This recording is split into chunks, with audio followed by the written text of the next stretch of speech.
വിവാഹ നിശ്ചയം തകർത്ത് നന്ദു. അങ്ങനെ പ്രിയ പ്രേക്ഷകരെ, കൂട്ടുകാരെ, വളരെ വലിയ സംഭവ വികാസങ്ങളാണ് പത്തരമാറ്റിൽ സംഭവിക്കുന്നത് എന്ന് കാണാനായിട്ട് സാധിക്കുന്നുണ്ട്.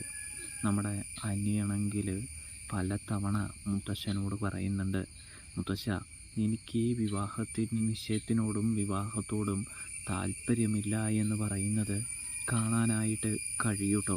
അപ്പം മുത്തശ്ശൻ പറയുന്നുണ്ട്, എടാ കൊച്ചുമോനെ, അത് താല്പര്യമൊക്കെ താനെ വന്നോളും, നീ അതൊന്നോർത്ത് വിഷമിക്കേണ്ട, പതിയെ വരുമെടാ, നീ ശരിയാകുമെടാ എന്ന് പറയുന്നത് കാണാനായിട്ട് കഴിയും.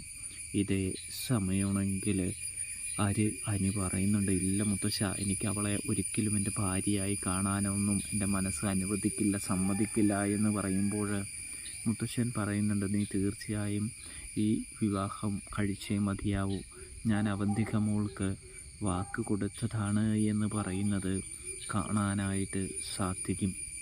അങ്ങനെ മുത്തശ്ശനോട് പറഞ്ഞിട്ട് കാര്യമില്ല എന്ന് തിരിച്ചറിയുന്ന അനിയാണെങ്കിൽ ആദർശിൻ്റെ അടുത്തേക്ക് പോകുന്നുണ്ട്. ആദർശിനോട് കാര്യങ്ങൾ സംസാരിക്കുമ്പോൾ ആദർശ് പറയുന്നുണ്ട്, മുത്തശ്ശനെ വേദനിപ്പിക്കുന്ന ഒരു കാര്യത്തിനും ഞാൻ എന്തായാലും നിൻ്റെ കൂട്ട് നിൽക്കുകയൊന്നുമില്ല. തീർച്ചയായും നീ മുത്തശ്ശൻ വാക്ക് കൊടുത്തിട്ടുണ്ടെങ്കിൽ അത് പാലിക്കാനായിട്ട് ഉത്തരവാദിത്തപ്പെട്ടവനാണ് എന്ന് പറയുന്നത് കാണാൻ കഴിയും. എൻ്റെ ജീവിതം ബലിയാട് വീണ്ടും ആക്കണമെന്നാണോ ആദർശേട്ടൻ പറയുന്നത് എന്ന് പറയുമ്പോൾ ഞാൻ എന്ത് ചെയ്യാനാ, മുത്തശ്ശൻ വാക്ക് കൊടുത്തില്ലടാ അനി, ഇതിൽ എനിക്കൊന്നും പറയാനായിട്ട് കഴിയില്ല, മുത്തശ്ശനെ ധിക്കരിക്കാൻ എനിക്ക് കഴിയില്ല എന്ന് പറയുന്നത് കാണാനായിട്ട് സാധിക്കും.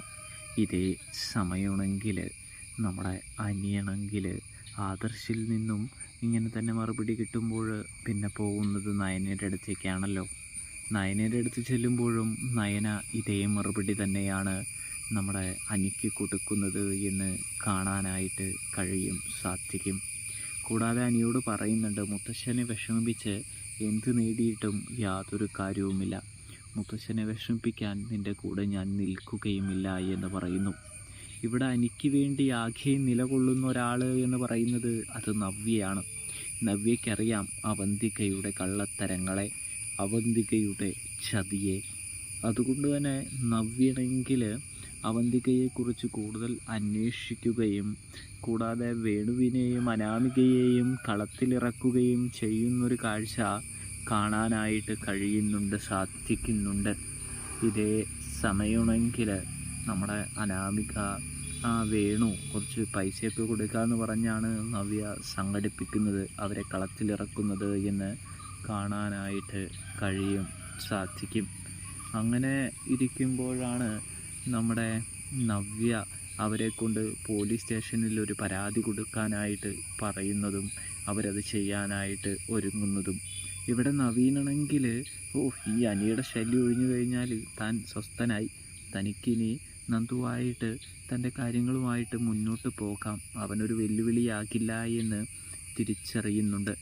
അതുകൊണ്ട് തന്നെ എങ്ങനെയെങ്കിലും ഈ വിവാഹവും നടന്നാൽ മതി എന്ന് വിചാരിച്ച് നവീൻ നിൽക്കുകയാണ്. അങ്ങനെ ഇരിക്കെ നമ്മുടെ അനാമിക ഇങ്ങനെ പോലീസ് സ്റ്റേഷനിൽ പരാതി കൊടുക്കുന്നത് കേട്ടോ. ഇവിടെ യാതൊരു വഴിയുമില്ല, എന്ത് ചെയ്യണമെന്നറിയില്ല. ആകെ സങ്കടപ്പെട്ട് അനിയൊടുവിൽ നന്ദുവിനെ വിളിച്ച് പൊട്ടിക്കരയുന്നുണ്ട്. അങ്ങനെ ആ ഫോൺ വെച്ച് കഴിയുമ്പോഴാണ് അവന്തികയും നമ്മുടെ അനാമികയും വേണുവും പരാതിയുമായിട്ടെത്തുന്നത്. അതോടുകൂടി നന്ദുവിൻ്റെ മനസ്സിലൊരു ഭയം തെളിയുന്നുണ്ട്. അപ്പോൾ തന്നെ നന്ദു പറയുന്നുണ്ട്, നിങ്ങൾ പെട്ടെന്ന് തന്നെ അവിടേക്ക് പോയിക്കോളൂ, വേഗം തന്നെ വിവാഹ നിശ്ചയം മുടക്കിക്കോളൂ, എന്നിട്ടും സാധിച്ചില്ലെങ്കിൽ ഞാൻ തീർച്ചയായും വരാമെന്ന് പറയുന്നു. അങ്ങനെ നമ്മളെ വേണുവും അനാമികയും കൂടി വിവാഹ നിശ്ചയം നടക്കുന്ന വേളയിൽ അവിടെ ചെന്ന് പ്രശ്നങ്ങൾ ഉണ്ടാക്കുകയും ഒടുവിൽ വിവാഹ നിശ്ചയം മുടക്കാനായിട്ട് ശ്രമിക്കുകയും ചെയ്യുന്നത് കാണാനായിട്ട് കഴിയുന്നുണ്ട്. പക്ഷെ അവരെ കൊണ്ട് അതിന് സാധിക്കുന്നില്ല. ഇതേ സമയം കൃത്യസമയത്ത് നന്ദു വരുന്നൊരു കാഴ്ചയാണ് പ്രേക്ഷകരെ, കൂട്ടുകാരെ നമുക്ക് കാണാൻ സാധിക്കുക.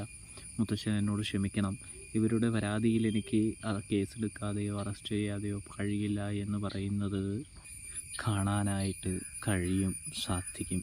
അങ്ങനെ വിവാഹ നിശ്ചയം അവന്തികയും അനിയെയും രണ്ടാക്കി മാറ്റുന്നു. വീണ്ടും അവരെ എങ്ങനെയെങ്കിലും ഒന്നിപ്പിക്കാൻ നവീൻ നോക്കുന്നുണ്ടെങ്കിലും നവീൻ്റെ പണികളെല്ലാം വെറും വലകളായി മാറുന്നൊരു കാഴ്ച കാണാനായിട്ട് സാധിക്കുന്നുണ്ട്. ഒടുവിൽ നവീൻ വെച്ച വെള്ളം നവീന് മാറ്റിവെക്കേണ്ടി വരുന്നുണ്ട്. അവന്തികയുടെ വിവാഹ നിശ്ചയം തകർത്ത് നന്ദു അനിയെ അറസ്റ്റ് ചെയ്ത് കൊണ്ടുപോകുന്നുണ്ട് എന്ന് കാണാനായിട്ട് സാധിക്കും. അപ്പോഴേക്കും വേണുവും അനാമികയും പറയുന്നുണ്ട്, ഇതല്ലേടോ മൂർത്തി സാറേ നിങ്ങളോട് ഞാൻ പറഞ്ഞത്, അങ്ങനെയൊന്നും നിയമം തെറ്റിച്ച് നിങ്ങൾക്ക് ഒരു പരിപാടിയും നടത്താനായിട്ട് കഴിയില്ല, അനുവാദമില്ല എന്ന് പറയുന്നത് കാണാൻ സാധിക്കുന്നുണ്ട്. അങ്ങനെ അനിയെ രക്ഷിക്കുന്നുണ്ട് നമ്മുടെ നന്ദു. അപ്പോൾ റിവ്യൂ ഇഷ്ടപ്പെട്ടാൽ സബ്സ്ക്രൈബ് ചെയ്യാനായിട്ട് മറക്കല്ലേ.